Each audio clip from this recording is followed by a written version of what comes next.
We're going to show proper loading of the LaserJet 9000 using your check stock, 8.5 by 14 check stock. There are a couple issues with check stock that tend to make it a little bit more temperamental than normal paper stock. So because of that, we have to make sure the paper is fanned very well before it's put in the machine, and then also not overloaded in the machine.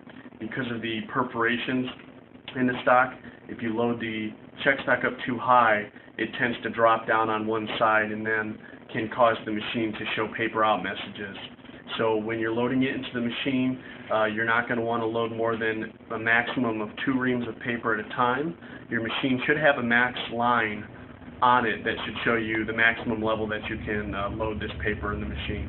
The other issue is the pressure seal stock has a glue adhesive, and that adhesive tends to make the stock stick together.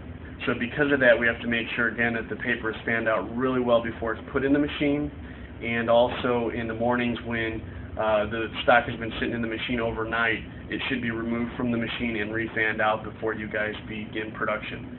So the proper way to fan your check stock is to take a ring when you unwrap it and set it on a flat table, and you're going to want to fan it from all sides, just like that. Turn it around. Every side needs to be fanned, especially the side with the adhesive on it, because that tends to be where it sticks.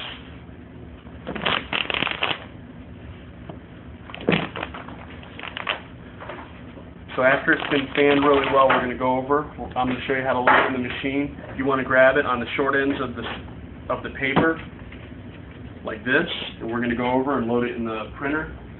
If you'll notice, in the paper tray, we have a max line here, max fill line. This is the line I was telling you about. You should not put it past that maximum line. If you do, it will cause the machine to not be able to read that there's paper in it and can give false paper out messages. Grabbing it on both short ends, they have a handle, a hand area cut into the tray so that you can load it down into the tray without having to bend it. So it can load in nice and flat like that. If you were to hold it like this and try to put a big stack in, you can damage the media while putting it in. So you always want to hold it on the short ends of the paper when you put it in. And there we go. Again, main things to watch, max fill line, don't go past the max fill line. Make sure that it's fanned on all sides like we showed you before putting in the machine. If it is not fanned well, it will cause the machine to pull more than one sheet at a time and cause jam issues and cause blank checks in between your jobs.